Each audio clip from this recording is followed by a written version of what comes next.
As we all know, in the early 80s, people, particularly gay men, began to get sick and they began to die. After a while, we named the disease that was killing them the acquired immune deficiency syndrome, and the virus that caused the disease, the human immunodeficiency virus. HIV/AIDS hit DC pretty hard. And even to this day, DC remains in an epidemic state related to the disease. Tonight, we are going to focus on the beginning of the fight against AIDS, and particularly, we are going to talk about how women stepped up to fight this disease in the early stages.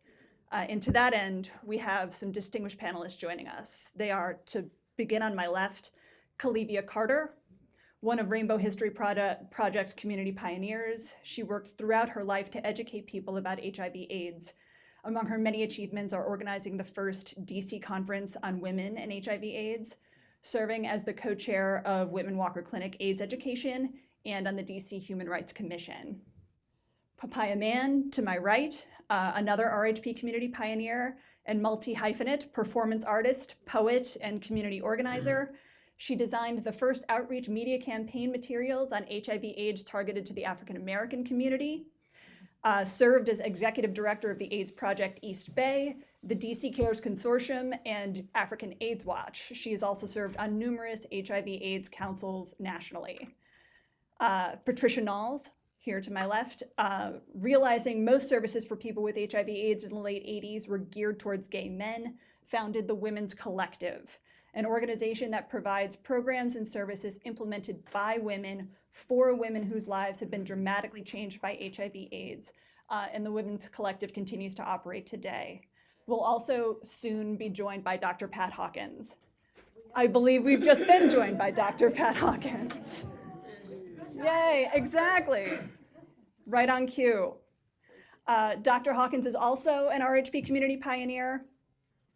She's a mental health professional who stepped into the breach at the height of DC's AIDS epidemic through her work with Whitman Walker and beyond. And also, I am Kate Ruane. I am with the Rainbow History Project.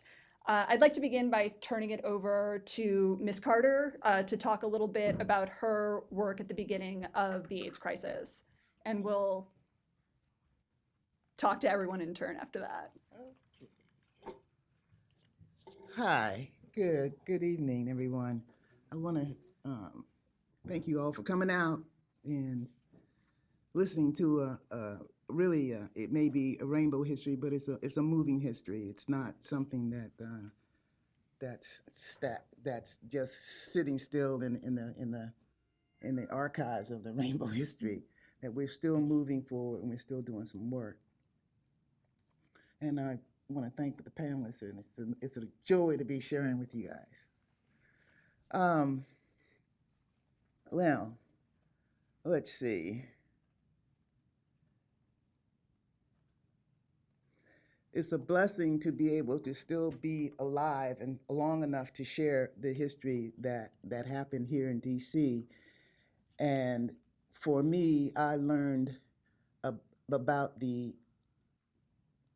what they called it AIDS at the time from a friend of mine that I lived with over on Columbia Road. His name was Chasen Gavers, a very talented performance artist. And he said, Colevia, did you hear about this disease is hitting white men, a gay white man? I said, no. He said, well, then, then it hit. It started spreading. Chasen found out that he was infected, and it went on from there. But my activism was not an accident for me. I grew up in a family that was committed to community involvement in rural Pennsylvania. My grandparents and my parents both were very much involved in the community. So it wasn't an issue of whether I was going to get involved or not. It was just something that needed to be done. And so,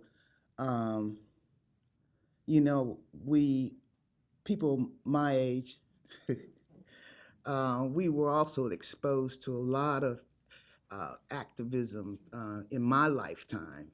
We had the environmental movement, the anti-war movement, the the women's movement, Black Panther movement, the Black freedom movement, civil rights. So it was a natural thing for me to try to make sense of in terms of how those movements would come together in dealing with this issue of fighting for for our community as a gay community and as a Black woman. So I'm not going to talk too much more about it. I'd rather have some discussion about that. But we'll pass it. Sounds good to me. Yeah. Ms. Nalls? Just a brief introduction. Yeah. Okay. I'm Pat Nalls. I am a woman living with HIV. Was diagnosed in 1986 after losing my husband and baby. I guess we'll talk a little more of how I created the Women's Collective, but that's a little bit brief of who I am and what caused me to found the Women's Collective. And truly, there at the time, services for women were non-existent. When women needed help, they needed food, they needed transportation to get to the doctors. They were given one token. Many of those women never made it to the doctors because they couldn't get on a bus to the doctor because they had children. And at the time, we were not giving transportation for a family. It worked for the guys, it didn't work for the women. Food was delivered at home for the woman, for the person with AIDS. Moms, I literally watched them fed the kids and they didn't eat. And there are women who died of starvation because they didn't have food and no one was looking at this disease from a family perspective, from a woman's perspective. When women got sick, no fault of their own, their babies and their children were put into the foster care system. Now, we know how horrible that is. She did nothing wrong. She had no family in the area. She's from another part of the United States. She could have been from another part of the world. Had no family close enough. And so when she went into the hospital, her children were taken. That is no easy task for a woman to go back and say, I'm now out of the hospital. May I please have my children back? Now, that's an everyday thing for women of color, Black women. But when you add HIV to the list, you couldn't have been a good woman. So you did not deserve to have those babies back and those children. The very people that give you what you need to live and to fight the disease. So women became depressed. They lost their lives from fighting to have their children back. Keep in mind, they were still sick. We were still dying. So there are all kinds of things that happened to us that unfortunately, if we didn't stand up and fight, and the history always talked about it started with the men. But honestly, there were a lot of women with HIV back then. We were just not counted. We were not talked about. So many were left believing something that was untrue and hence got infected because we had doctors on TV who were saying women are not at risk for this disease, right? Some of us remember that. So there were a lot of things that were going on for us, myself included. I went from a 2 household income to a fixed income, a disability check. I was told I had less than 2 years to live. I had no T cells. I had an 8-year-old and a 4-year-old. And so all of what goes into that and living with fighting for your life and fighting to survive and taking care of other women. We became a network who felt like nobody cared about us. So we gathered in my kitchen and we fed, we shared our resources, we shared our pantry, we shared what we had, and felt very, very isolated, very alone, very ashamed. And then when we went out to seek help, we felt like we were invading somebody else's space. And many of us felt like that was intentional. So there were all of these things that we were going through while we were all dying. Every day someone was dying. We went to the doctors together. We share our rides together. We made our appointments together so that we can share rides. And so we figured out how we can do it until, but many women, I think, died because of that struggle. So when did you start the organization? Oh, yeah. So I started in my home in 92. Informally, but got incorporated in 95 and started out of my homeland. And we will talk more about that. As well as it's been a continuously running organization Yes. since then. And she's been the executive director since the beginning. Hi, everybody. I'm Valerie Papaya Mann. And as was mentioned when she talked a little bit about who we are, I've been the executive director of 3 different HIV and AIDS organizations. AIDS Project of the East Bay, which served the AIDS community in the East Bay area across from San Francisco. So it included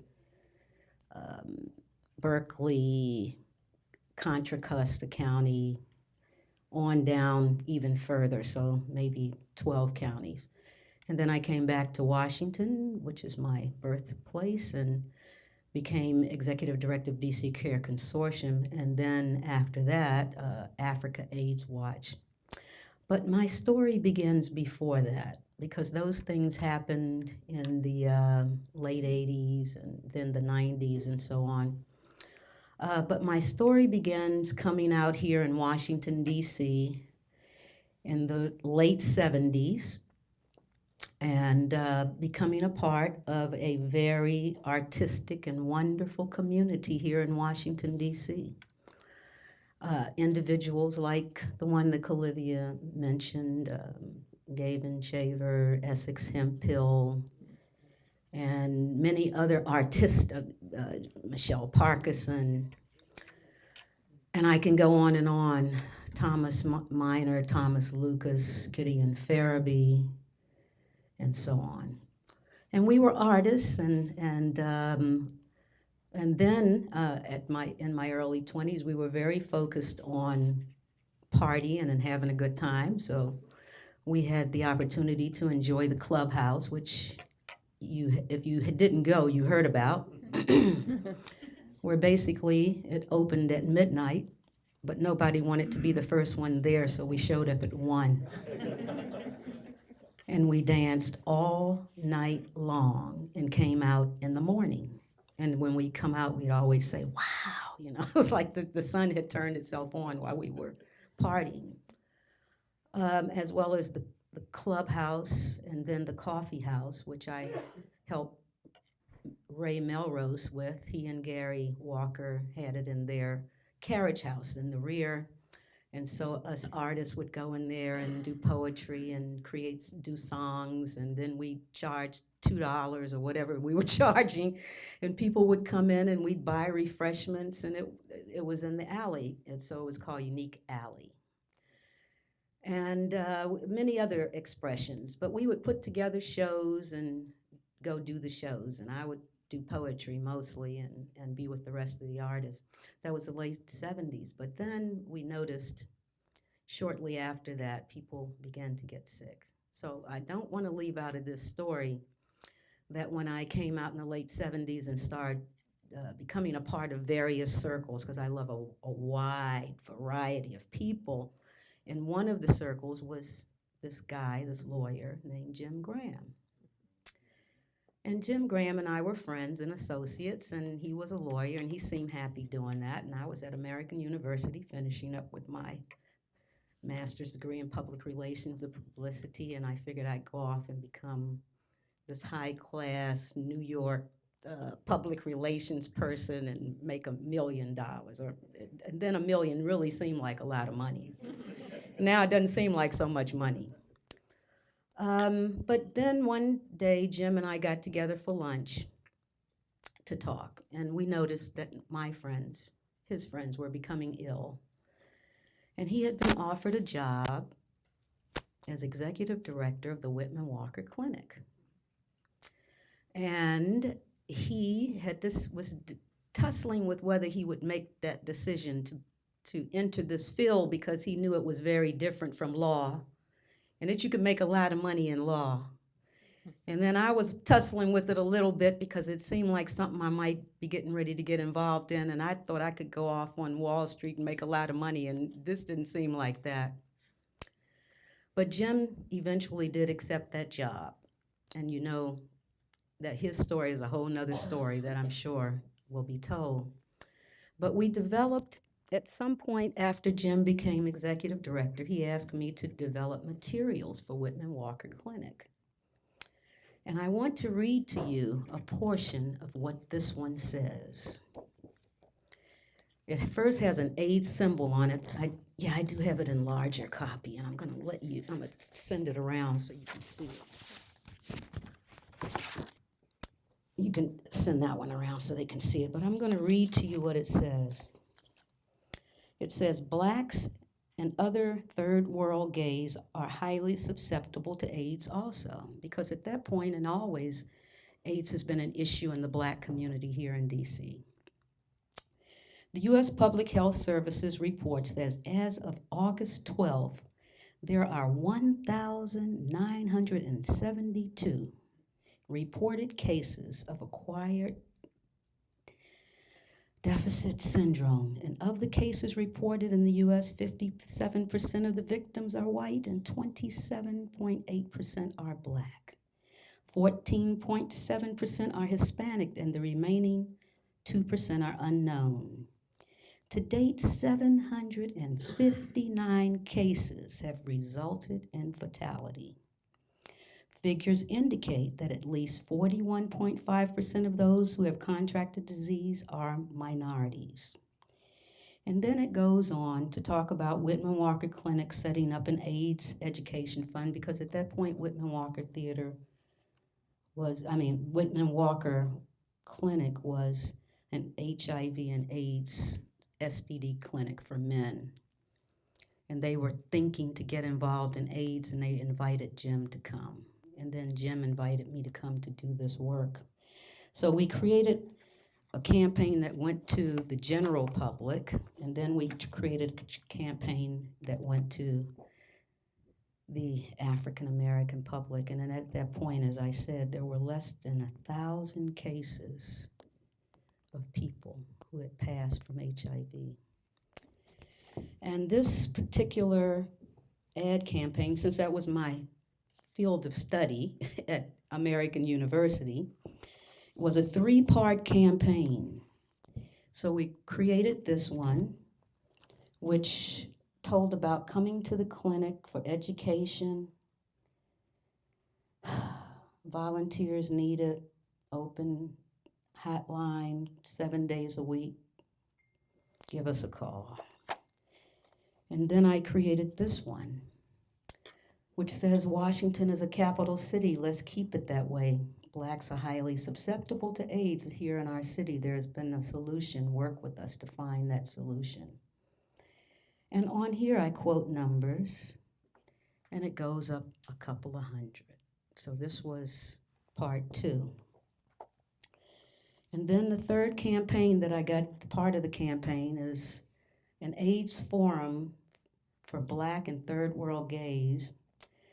And it's actually talking about the numbers now are 2,157 reported cases. What year? I guess this was like 80, somewhere there. And there were 2,157 national reported cases, and 852 of those had resulted in fatality.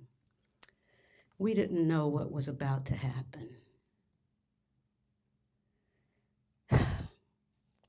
And this was the beginning.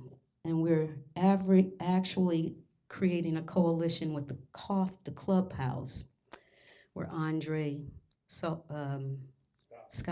and his sister Paulette Scott were running the Clubhouse. And we were going to the Clubhouse, and more people were getting sick. And so when I created this campaign where there were fewer than 2,000 cases, I didn't know what was going to happen, but this is what I thought I'd be creating as campaigns. I just didn't know that for the next 30 years they would all be about HIV and AIDS until I couldn't do them anymore. So a lot of what I brought to share and to talk about was sort of the media work that went into this kind of stuff. At the same time, those same people that I was telling you in our early 20s were partying at the Clubhouse and the coffee house and down at all these clubs. I can't even name them all, La Zambra and Nob Hill. And oh, I'm so glad I've been taking ginkgo for my memory, because you all might have got a whole different version of this conversation. Hey, at 65, it's a blessing to remember anything. And so a lot of what I have is some of the media stuff, and actually these things, the Rainbow History Project has some of these things, and the Schoenberg have asked for my papers and so on, but a lot of what we did was create media campaigns, and these were some of the first. They were certainly the first that did outreach to the Black community. And if you listen to the figures, they were some of the first in the whole country. But we didn't know that then. And Jim thought he would get into it for a couple of years, and then he was going to go back and be a lawyer. And then this was how I got in. This is my door, even though later on I did go and become executive director of different things and do it from a different perspective. But media never stopped being my goal, and I do have some other things we can share about that. But that's the introduction. It was my friends. And I was graduating from grad school, and I thought I was going to be a media successfully person and blow up doing more events like she's been to many of my events many long time ago. But what we realized is that, because I was also involved with the political end of it. So by day, I'd run around with Ray Melrose and Essex and those guys. And then during the day, I was running around with Jim Graham and a whole bunch of people that we know today, and some of them, a whole bunch of them aren't here. And what we saw is that this was coming, and it was on the tracks, and it was so scary we didn't know what to do because the people were dropping around us like flies. And they were all in their early 20s. They were just little boys, young guys. So much potential, such a big loss. But my whole thing turned into trying to create the best media pieces that I could, and one of the things I'm really proud of is that the DC Care Consortium, we were able to do a gospel concert against HIV. I always wanted to take the approach of the community that I worked in, so you'd use the materials based on who the audience is. That seems very simple, but it's not always carried out. So I created media campaigns everywhere that I went, including Africa AIDS Watch. So we'll talk about that more, but it was in the beginning. And as I said, when I talked about this recently, Chai Hughes was in town, who helped start the first LBGT club at a HBCU. Are you with me? Okay. And so that was Howard University.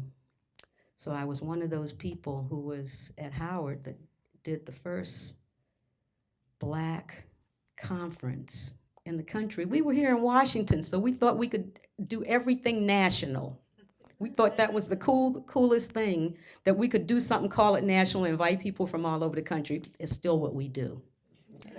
It's still what we do.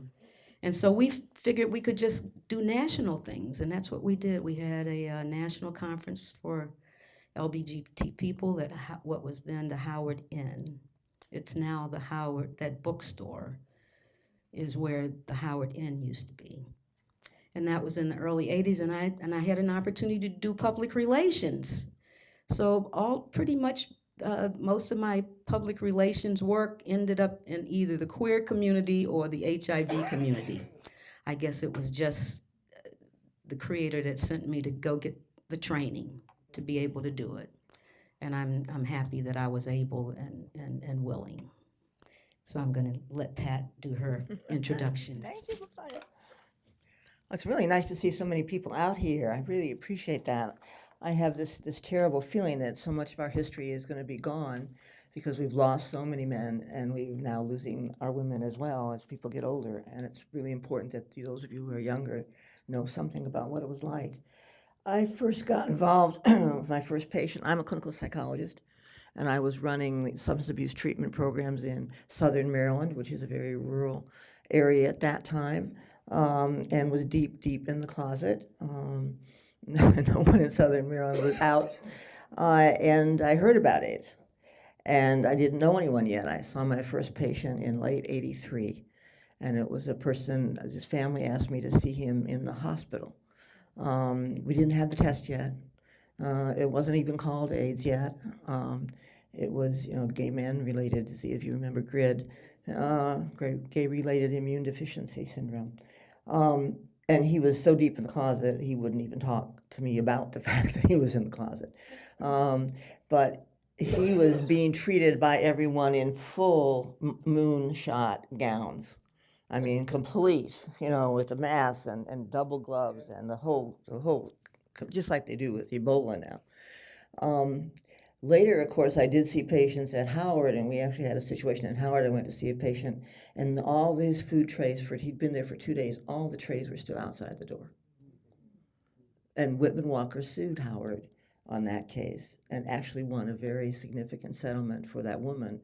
Unfortunately, by the time they got the settlement, she died maybe 2 months after we got the settlement for her. But that was not uncommon in all of our hospitals. It wasn't a Howard issue. It was Georgetown, it was UW, it was everywhere. People were so frightened. But again, people didn't know how you got it.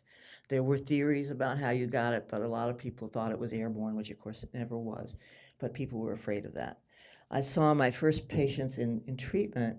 I became a volunteer at Whitman Walker in 1984.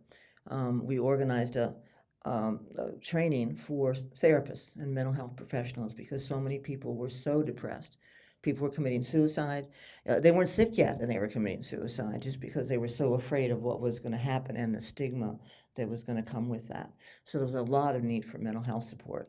And I knew that once they started to recruit volunteers, they were going to get a lot of lesbians, because I knew in that informal gaydar way, there were a lot of lesbian nurses and a lot of lesbian social workers and a lot of lesbian therapists and a lot of lesbians in general. And they were going to come out. And they did. They did.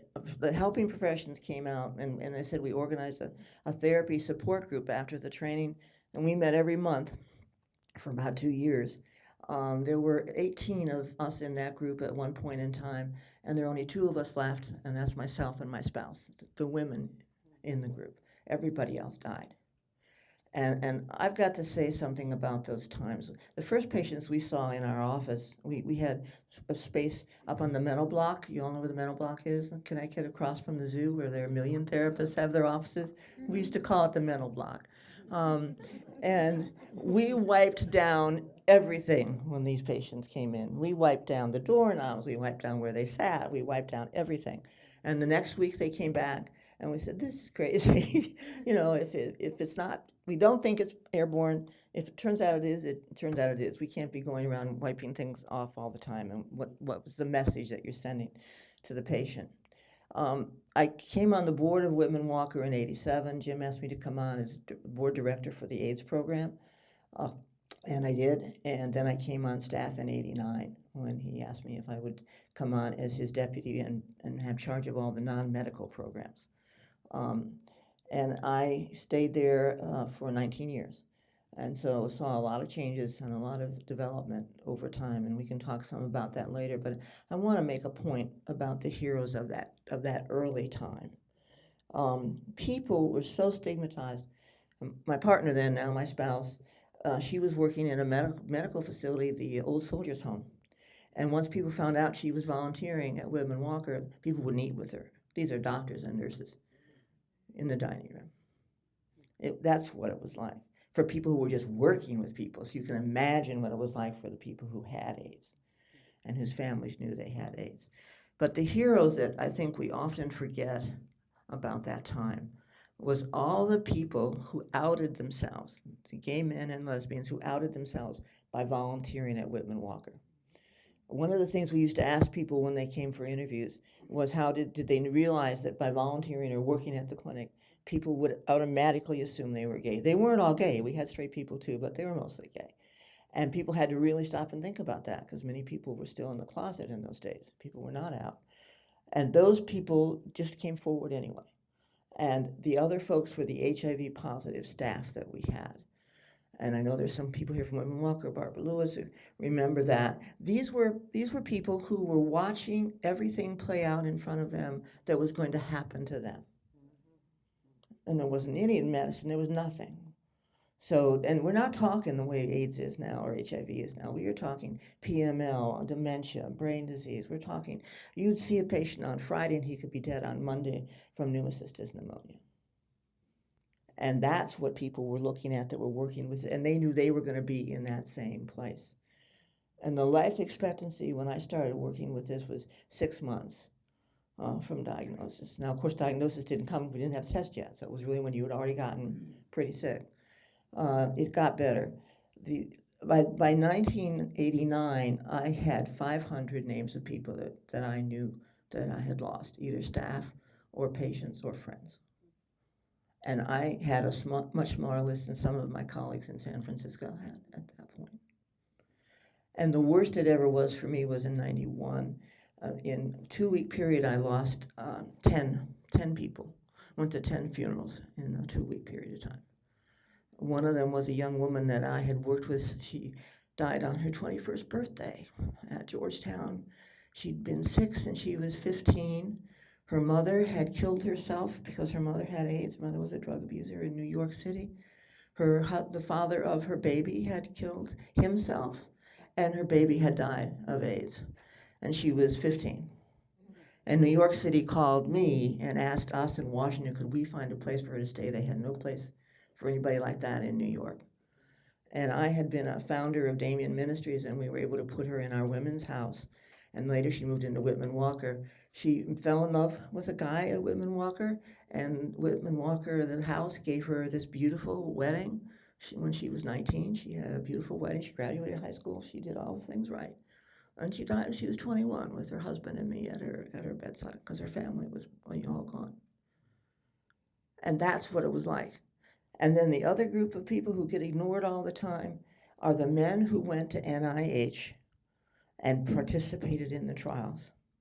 I had to tell one of my clients, he wanted to go to NIH. I was ambivalent about it, but I told him because at that point your life expectancy was half as long if you participated in the trials. Half as long as it would be if you did not participate because they were using very aggressive things.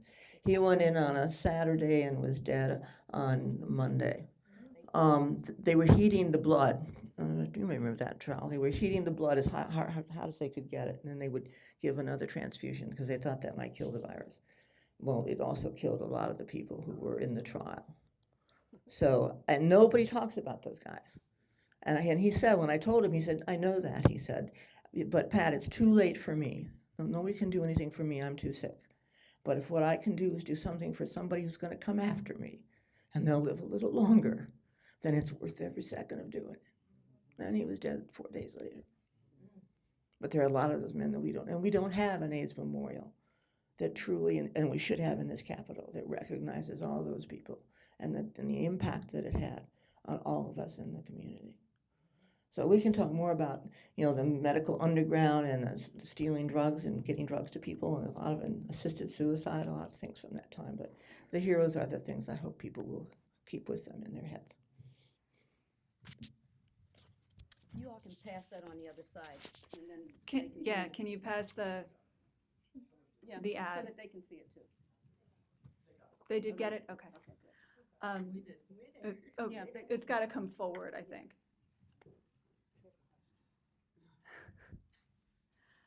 So thank you again, ladies, for being here and for sharing your story. I just have some broad questions, and please, whoever wants to begin answering them, I'm happy to pass the mic off.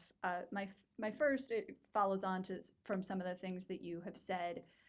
What were some of the specific ways that you identified needs that you saw and devised strategies to fulfill them? Patricia, you talked a little bit about the needs that you experienced and that you saw women experiencing. Dr. Hawkins, you were just talking about stealing drugs, things like that. I wonder if you could expound a little bit on. I think that's a rational response to the needs that you were seeing, and I'm curious if you could expound upon that. Would you mind starting? So, I didn't, yeah.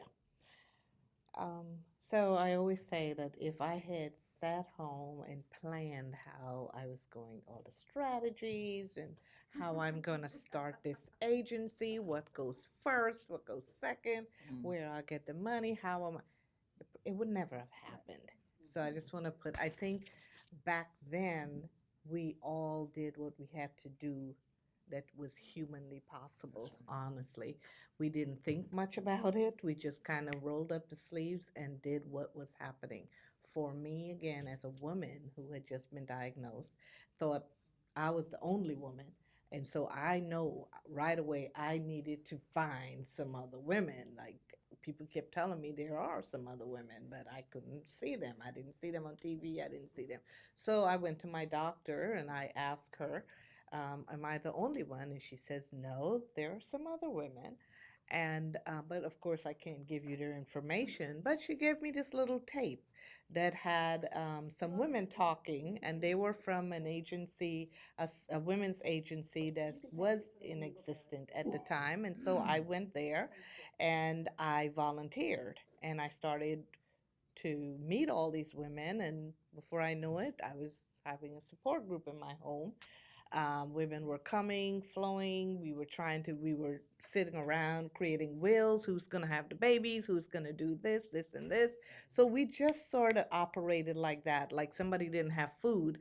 What are we going to do about that? Let's try. So it was just, and then we helped bury people, women were dying. And again, I mean, this is not to harp on, but we felt invisible. We felt very, very invisible, and we felt like no one cared. And I think because of that, we just helped each other out the best way we could at the time. And that's what we did. So there wasn't any specific plan. We would, share things, do things. And then as I have friends who said, you know what, you're basically doing case management in your home. So I'm like, really? Am I? Like, you're finding the food, you're looking for this, you're taking this. I had kids in my home because when moms got sick, again, to avoid the children being taken away, I kept them in my house. Now, keep in mind, we're all very sick women. We are 80 pounds, we're 70 pounds, we're 100 pounds, we are dying. But we didn't know what else to do but that. And so we did whatever was necessary. Then, a friend of mine said, you need to it couldn't work in my house anymore, in my home, because I had no space. So Saint Anthony said, I went there, Catholic girl. I was like, can I borrow your basement? And they said, sure. And so we started there, and that's when we started just talking about what are we going to do? How are we going to do this? And things were hard. But that's when a friend of mine said, you need to, so I apply for some money, get some money somewhere, because I had been incorporated, but I didn't do anything with the thing. And so I got a little grant to get me out of house to just pay for a room. And I paid the person who was helping me, and I continued on my disability check. So from there, I was on the planning council. Pat Hawkins, remember my big mouth. But I tell you, that's where I learned a lot. And that's where I figured. And I was doing some consulting work for this, for the Center for Women Policy Studies. And they got a grant from HRSA, and they said, well, since you're helping us on this grant, we're going to put you on the planning council. I was like, what is that? And then I walked in there, and it's a table full of guys mostly. And everybody was talking about what they want, what they need, what they want. And there were nobody saying, well, what about the children? What about the families? What about the women? What about the babies? You know, it was really not a conversation that was going on around that table. And so, and the more I yell and the more I scream and the more I push for it, you know, people became resentful. And so you have to stand your ground and you have to push and scream and holler. And I remember we did a 2-day, a weekend of a 2-day training for women with HIV. And it was called, we could name it Fighting for Our Lives. And we went there, and there were like 100 women. And so after you go there for the 2 days, we ask you to sign something saying you will come to this thing called the Planning Council. Because it was sort of an advocacy training. And they were like, what is that? And we're like, we'll meet downstairs and we will go in.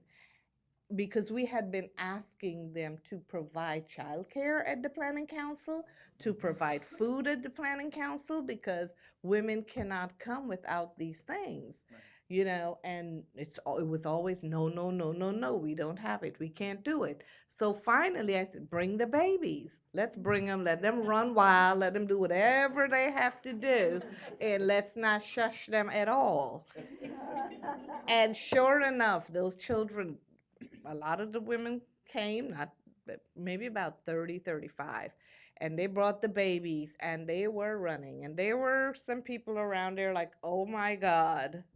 And I tell you, after that, we had food at the Planning Council, and we had childcare at the Planning Council. But, you know, we were so frustrated that we figured whatever we had to do, we will do. We had to survive some kind of, they had to listen and they had to hear what we're saying. You know, and eventually I think our voices were heard. We started helping to make changes around making things family-centered care versus the person with HIV. So that's where I think I learned a lot. I learned how the money comes in and how it's spent, how it's divided up. You know, permanency plan, there was nothing that women can really use that was being broken down.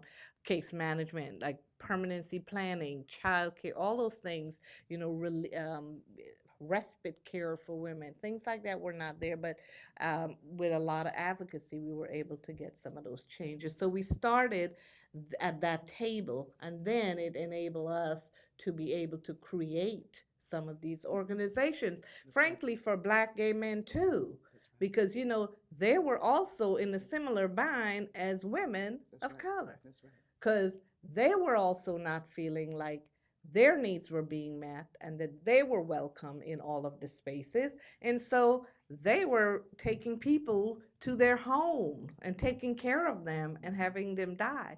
And so out of that created us helping us, right? People into living. So it is unfortunate that we had to be in those predicaments, in those situations, and to be sick and having to create spaces that we can take care of each other because we weren't getting our needs met.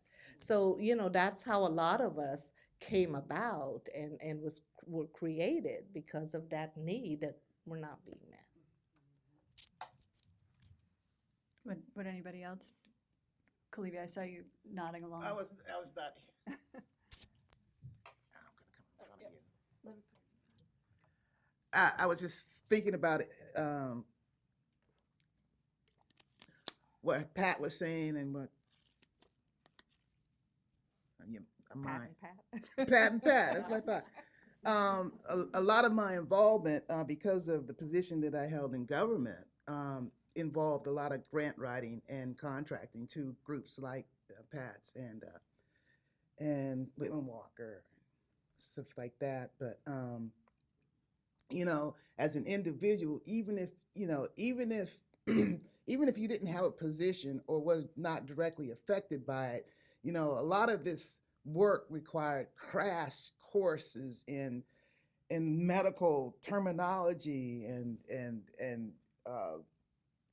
respite care, death and dying, and helping people write obituaries, and dying and dying a good death if it was all possible. And so my my urgency was to get places like Damien Ministry to get them the money that they needed, and also the house. I'm trying to think of the house, the nun's house over on.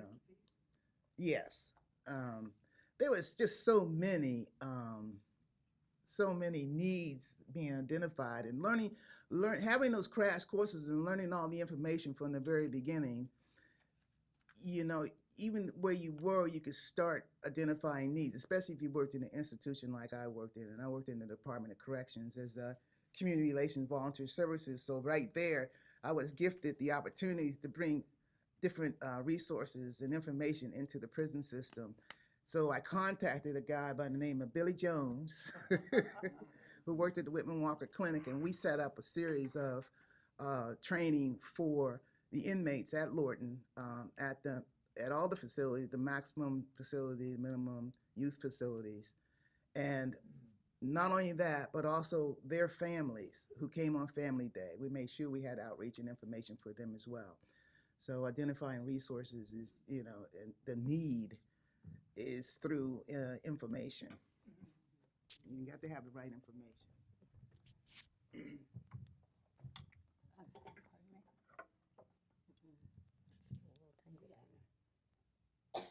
One of the things I wanted to go back to do is to go to the heart of why you invited us here to talk about women in leadership positions, or lesbians in leadership positions in the HIV movement. And I don't want to lose this opportunity to say we were absolutely at the forefronts. And sometimes that gets lost in history, just like history has been a little bit rewritten even here in DC about who did what. That's why it's important for us to tell our own stories, I might add. That's why it's great to be a part of the Rainbow History Project, I might add, is the story has been told as it occurred. But there were a lot of us, these were our friends that were dying and that were getting sick. And we weren't in a segregated community. The women and the men were very close together. We didn't ghettoize ourselves so that we weren't together. So we partied together. We enjoyed each other. We played together. I think most of us had to go to work because we spent a whole bunch of money partying and playing together. So it took money, and we had to go to work to make the money. But other than that, we were already a community. And having lived in different places around the country, in the San Francisco Bay Area, which was very hot and the epicenter of the HIV movement, we were lucky to have each other here. And there were lots of women who participated. But somehow that doesn't always come through. And I must go ahead and also admit that I didn't always feel respected doing the work that I did. At one point, at AIDS Project of the East Bay, being an executive director, I had 65 people, working for me. All kinds of people. Half of them were HIV positive. Half of them were struggling to try and come to work. Somebody described earlier who was there. Some of them were drag queens. It was the most, after working and doing that job, I can do any job in the world. Attention everyone, the time is 8:30 p.m. The library checkout service will be closing in 30 minutes. If you need a new library card to check out books, please come to the checkout desk. If you use the restroom, please do so at this time. As a reminder, if you're in a meeting or study room, please work in preparation for closing. As a final note, the public computers will be shutting down soon, so please be sure to save every information that you are currently working on. If you have any questions, need help, ask library staff. Thank you and have a good night. Yeah. So we were in the struggle. We were in the forefront of the struggle. And so many of us gave our lives into this. And I can't tell you the amount of times that it felt contentious, that it felt like we weren't accepted as women. Then we had to fight with each other for funding because it was limited. It was a kick-ass job is all I can say. We gave heart, body, and soul, as well as we had to watch friends dying. I remember running out of Rankin Chapel at Howard University because I just couldn't, since I was one of the only women that they knew, I was always invited to speak at their memorial services. I just couldn't do it anymore. And then working around the clock, making sure grants are written, making sure that you have services. It was very difficult. And so I'm really appreciative that the Rainbow History Project decided to invite us this evening to talk about women's involvement in the HIV movement. We've always been there. We've always been caretakers. We were the ones that went to the hospital, that helped give those eulogies, that helped write those grants, that helped start those organizations, that went to those people's families to break the news to those families. It was horrendous. And women have always stood up and been a part of that. And there's a debt that is owed in that regard because it was kind of sort of abusive being in that environment, because I've had many people tell me, you don't know what it feels like. And then we started serving the double and triple diagnosed who had drug. If you could please come to the circulation desk. If there's an officer in the building, could you please come to the first floor circulation desk? Thank you. These people not only had HIV, but then like the people came with mental health issues, alcoholism, drug abuse issues, homelessness. This is who we had to serve. And even today, it still is who is needing to be served. So yes, absolutely, women were in the forefront. We helped lay the foundation. We were sisters to those guys. And then we were mothers to some of them. And when the families turned their backs on them, we were the families that showed up for them. I want to make that clear because we don't always hear our story. Yeah, ditto that. When I said stealing medicine, I didn't quite mean that. I meant using medicine illegally, okay? What would happen if somebody died or was in the process of about to die? Someone would they'd have one of their friends, or we'd contact one of their friends to go and get their medicine when this was AZT, when AZT first came out, and when people was so hopeful. But a lot of people couldn't afford it yet. We didn't even Ruane White hadn't even started fooling. We didn't have ADAP yet. We didn't have a lot of the programs that we put in place. So people would, in fact, clear out the medicine chest and bring those. And of course, they didn't, officially the clinic could not do that, and the medical people had nothing to do with it. But the social service people were passing out people's pills. Barbara, I didn't want to guilt you. She's acknowledging they did it too. And later on, when the new drugs came out, the same thing for a while. They're very hard to get, and we also got them down to other countries. We'd ship some down to Mexico and places like that did not have the before we had PEPFAR and all the things that happened later on. But I think what Pat Nalls said is crucial to this. You saw a need, and then you developed a program. It didn't come, I think I'll have a program. It came, here's a problem, and how do we fix that problem? So, Whitman Walker got into wills because all these men were dying. Never, 22 years old, you don't make a will. And their parents would come in and take everything. I mean, literally. Their parents would not let their lovers in the hospital rooms. But you got to remember that these parents were often struggling with finding out they had a gay son. They had no idea, and he was dying, all at the same time. So they had a lot of mental health issues around that. And I'd like to comment, I didn't say anything about Children's Hospital. I'd like to say some of the cool, and these were lesbians up at Children's Hospital, nurses, came up with for their moms of their kids, which was to have their mothers make recordings. We didn't have videos then. Make recordings to be given to the children later at special times, for their weddings, for their graduation from high school. And nothing helped those kids as much as those things did. And when they had the videos to make, and they had those kids would sit, those little 3-year-olds and 4-year-olds, because they would never remember their moms later. And most of those folks, a lot of them were poor, and they didn't have cameras at home or anything like that, so there was no way to capture that, so they would know who their mother was and that she loved them very much and what she thought. Because a lot of kids, when they lose a parent, feel like they've been rejected by that parent. So it was a very important part of death and dying to help those children and those mothers get some closure on that. But it was also heartbreaking to watch those moms film those things eventually when we did get video.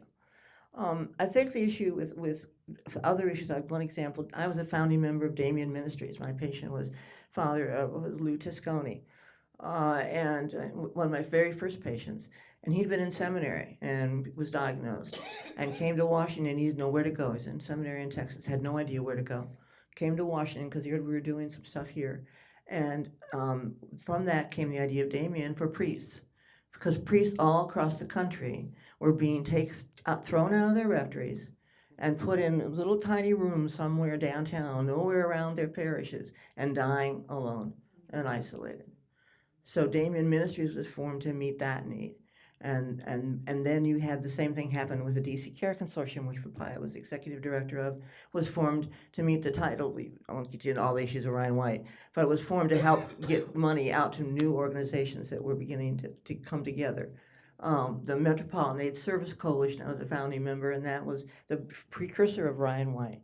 My first AIDS meeting, Pat mentioned, my very first AIDS meeting that I went to I'd just been on the job about 2 weeks, and I was sent down by Jim it was a group of people meeting in the city government had called a committee together, an advisory committee kind of thing, long before the planning council.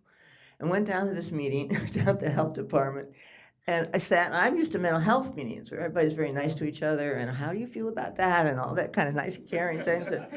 And these two men one man leapt across the table to strangle the other man, because he wanted money for this and the other guy wanted money for something else. And I had never seen anything like, I was dumbfounded. It took me a minute to even respond.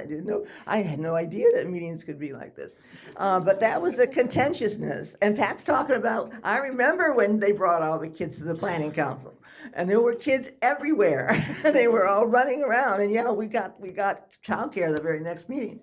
And that's kind of how you had to do it. You had to.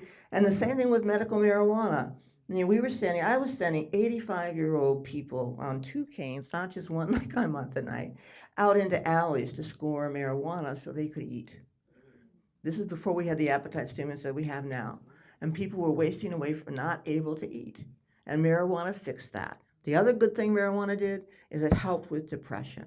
It helped a lot of people feel better, and that meant a lot to us. But that was crazy. So we started the initiative to get marijuana passed in '98, and it took us more than 10 years to get it actually so that you can actually buy marijuana now in the district.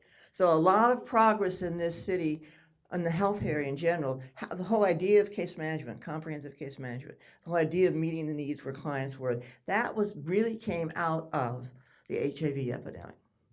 That's now it's become a standard practice of everything. So there's an awful lot of history there of how people met those needs and identified them. And Gift of Peace, I was on the founding member of the AIDS Task Force, Interfaith Task Force, and Gift of Peace I was Catholic too, so I went and decided that we needed to get a hospice going here, and what better than the nuns. So we got Mother Teresa to come here to Washington and open the Gift of Peace. And I will do a few days in purgatory for that, because for a while, they did not know how to deal with Washington. First thing, I went to see a patient once, and they had him covered in miraculous medals. He was Jewish. His family was not really happy that he was covered in Catholic medals, so I had to explain to them that wasn't a good idea. And then they closed on Thanksgiving. They didn't realize that was a big holiday for us, and so all the patients couldn't see their family. I mean, they had a lot of they were we had to take the air conditioning out of the building, out the Catholic Charities Zone, when they opened Gift of Peace, because they didn't believe in air conditioning either. So we had to put it back in again after the patients came. They're a very basic order, and not the kind of nuns I was used to, but they're wonderful people, but they just did have no idea. So a lot of stuff we did was trial and error, and a lot of stuff we learned from after you did it. Can I add something? I'm Dr. Robin Halpern Hawkins. I'm Pat Hawkins' spouse, also clinical psychologist. One of the disenfranchised groups that I dealt with in the Department of Mental Health was trans women. Yes. And nobody at DMH was willing to call these folks by their chosen names, and were willing to house them in, this is inpatient, were willing to house them in dormitory rooms with their chosen gender. So that was a big mess. And when I first got there, we had, and I'm talking seriously and persistently mentally ill folks. I'm not talking about trans people as that, but these were ill trans people who also had HIV. And this one person decided that she was going to crawl into a ceiling like this in order to get over the door, to get out of the locked ward. In the process of doing that, she cut herself. So she is bleeding profusely, and there is blood running down her and running out of the ceiling. And no staff member is willing to go anywhere near this person because they are terrified because the person had HIV. And this one person infected, that I knew of, 6 different people because using drugs with her father, who had sex with her mother, the person had also conceived a baby with a woman, and so the baby and the woman were infected. And the person, and she was also very promiscuous on the grounds of St. Elizabeth Hospital, as many people are. You know, you walk around and you see people having sex under trees. And it took everything I could do to get condoms to be able to give out to these patients because no one wanted to admit that they were having sex. But you could see them having sex. I mean, it was utterly ridiculous. The amazing thing about her was move forward. This was 1989. Actually, the first person I saw with HIV was in 1983 in Crownsville Hospital Center when I was doing my predoctoral internship. But when everybody was terrified of it and nobody knew how you got it and everybody was freaked out. But move forward from 1989 to 2003 when I came back to inpatient, and there she was again. And she was in many of my groups and we remembered each other from all those many years ago.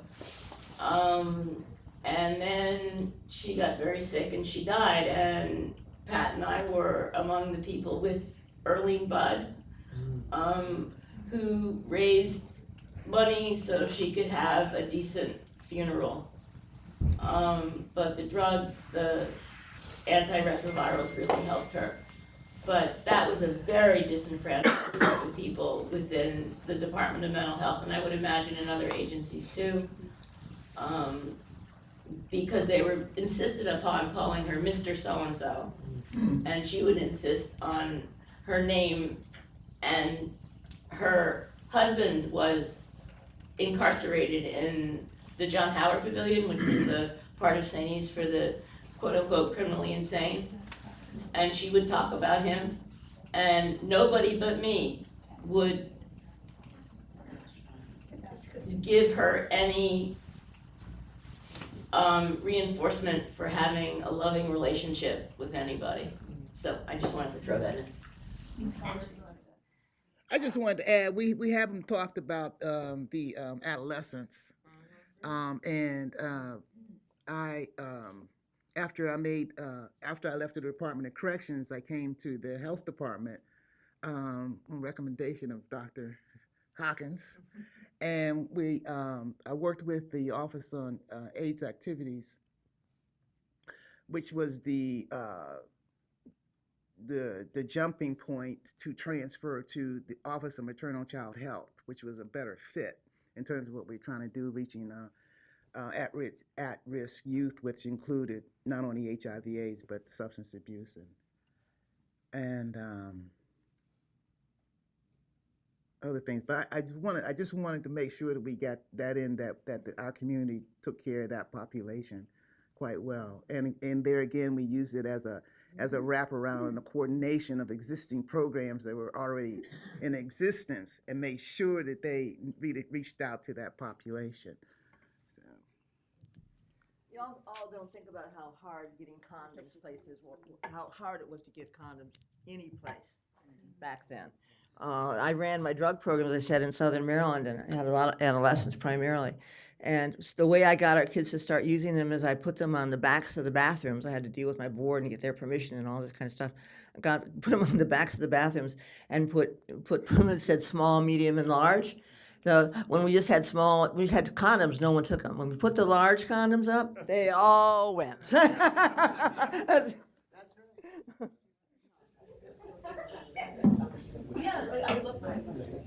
I just want to say thank you so much for the work that you've done. My concern is what Pat has brought up. As a woman, we are always second place. We are there, we're in the front, and we're the fighters, we're the supporters, and nobody reaches out to us. We diagnose heart attacks based on how a man's response is, and that has only started to be addressed in the last couple of years. So there's a lot of inequality cutting across racial lines, religion, beliefs. It's male and female, and that's really the only separation that the human race has. And I think what Pat did, starting as early as she did, I remember. If there's an officer in the building, can you come to the checkout desk? Thank you. I remember AIDS being called the gay cancer, and that was in 82, 83, and we didn't know what the hell was going on. I'm from New York, so, you know, half the population, the male population was wiped out. But we never heard about the women until it was in the 90s, and we were like, what do you mean the women have AIDS? You know, we figured it was just the guys having sex with one another. Why would that affect us? Not realizing people were on the down low, and people were bisexual, going from relationship to relationship. So I want to acknowledge and thank you for the work that you've done for each one of you. Thank you. I wanted to say something about something you just said. I just wanted to mention, early on, there were lots of women who also passed from HIV.